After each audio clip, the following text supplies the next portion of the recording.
हुआ है।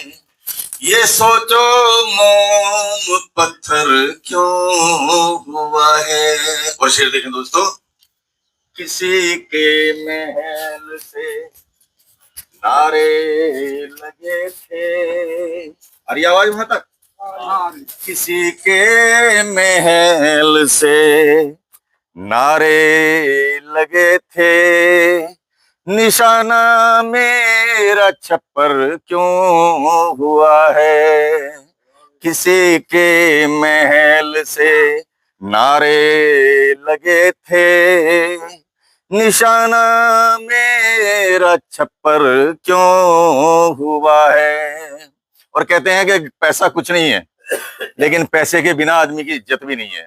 देखिए दो पंक्तियों में, अगर सब कुछ यहाँ पैसा नहीं तो, अगर सब कुछ यहाँ पैसा नहीं तो, गरीबों का निरादर क्यों हुआ है।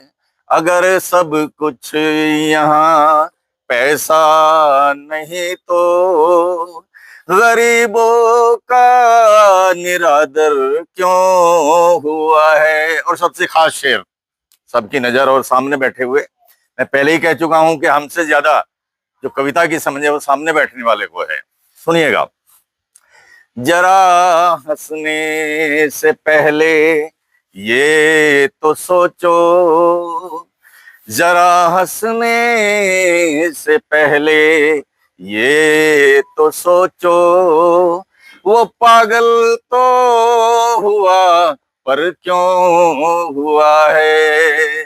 जरा हंसने से पहले ये तो सोचो, वो पागल तो हुआ पर क्यों हुआ है। और संसद में क्या करते हैं ये लोग, करोड़ों अरबों खरबों का खर्च करके हमारे एमपी क्या करते हैं वहां। सुनिएगा दो पंक्तियां, वतन की रहनुमाओं की हवेली, वतन की रहनुमाओं की हवेली, अदाकारी का दफ्तर क्यों हुआ है। वतन की रहनुमाओं की हवेली, अदाकारी का दफ्तर क्यों हुआ है।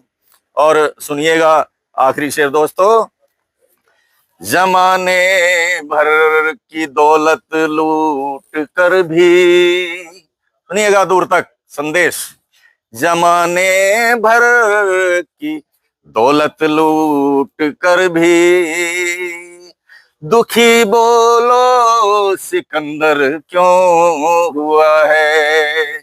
जमाने भर की दौलत लूट कर भी, दुखी बोलो सिकंदर क्यों हुआ है।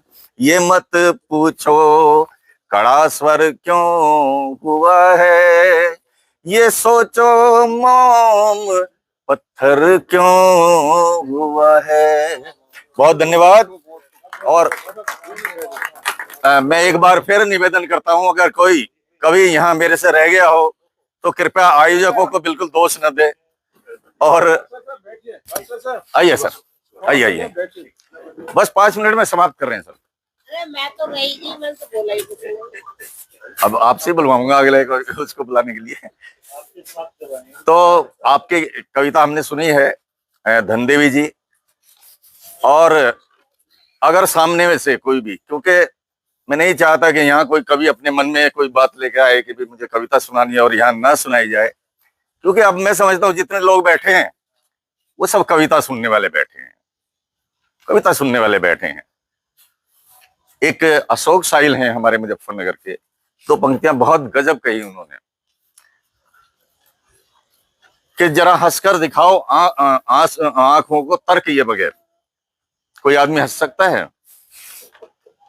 उसने कहा कि रोकर दिखाओ आंख को तर्क किए बगैर।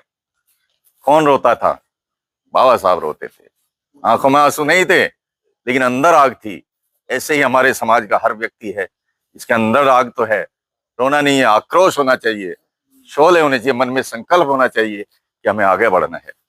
मैं फिर निवेदन कर रहा हूँ, कोई सुनाना चाहिए, नहीं तो मैं मंच की ओर बढ़ता हूँ और धन देवी जी से निवेदन करता हूँ अपनी एक छोटी कविता और सुना दें, फिर मैं, हाँ छोटी कविता, क्योंकि आप सुना चुकी हैं पहले, ये दूसरे क्रम में आप सुना रही हैं। हाँ कंक्लूडिंग है, नहीं उसके बाद आप आशीर्वाद आपसे लेंगे टी.आर. परमार साहब, और अंत में अध्यक्ष हमारे जो अनिल प्रथम जी, जो हमेशा ट्रस्ट के लिए समर्पित रहते हैं।